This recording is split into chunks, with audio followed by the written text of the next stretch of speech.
That bitter, astringent taste in a glass of red is from wine tannins. So are they good for you, bad for you? And how do you find wines with smooth tannins? I'd like to break down this major trait in red wine and some white wines so you can drink more of what you love. Where do wine tannins come from? Tannins are naturally occurring polyphenols found in plants. You'll find them in seeds, bark, wood, leaves, fruit skins. In red wine, tannins come from the seeds and the skins of the grapes. You might not think it's a big deal, but they have a huge effect on the flavor and texture and even color of a wine. So what do tannins taste like?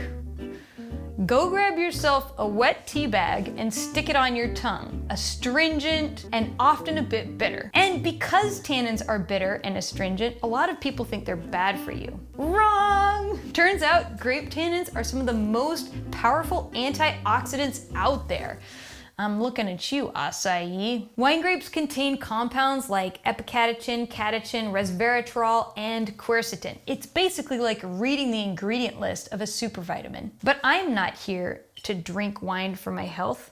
I'm here to enjoy it. Fortunately, tannins do more than that. They add to the complexity in taste and also the age-worthiness of wine.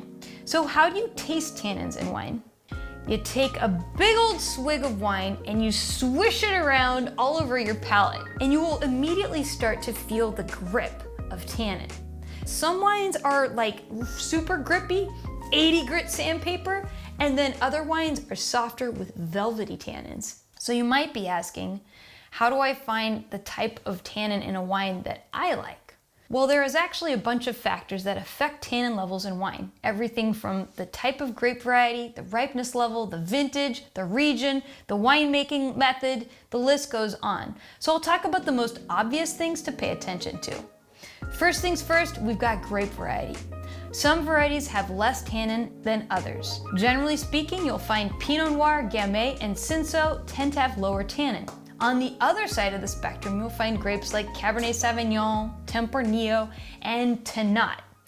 Tannat, by the way, is one of the highest tannin wines that we know of. Next thing is bottle age. Over extended periods of times, those big, brash, aggressive tannins polymerize, which means they combine with each other, creating these long tannin chains. This actually tastes smoother and more velvety on our palate.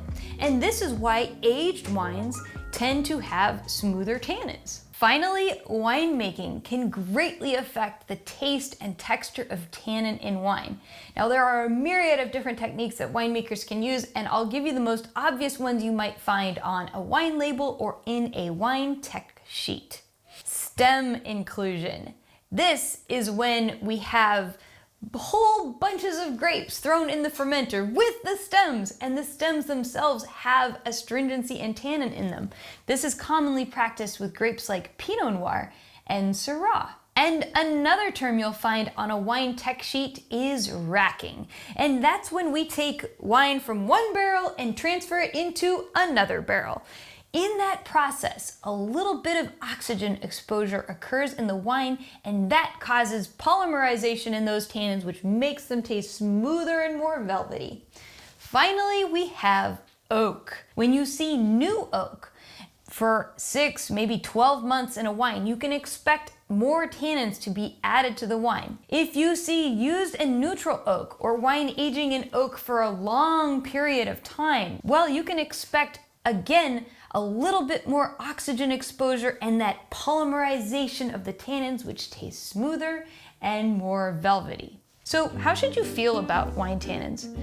As a wine neophyte, I was honestly a bit fearful of tannins. They were bitter, people told me they gave me a headache, and now that I know a little bit more about them, I realize they're not bad for you, and actually they're kind of a little bit magical and awesome. So I hope this helps open up the possibility of tannins for you, and at the very least, drink more of what you love. And if you want to learn more about wine, I highly recommend checking out the course that I made with Christine Marsilio. She's a master of wine and I'm a total geek, and we challenge ourselves to make the most mind-expanding course that's out there. It'll change the way you see wine for the rest of your life. On that note, let's live it up. You gotta give me your best tannin face.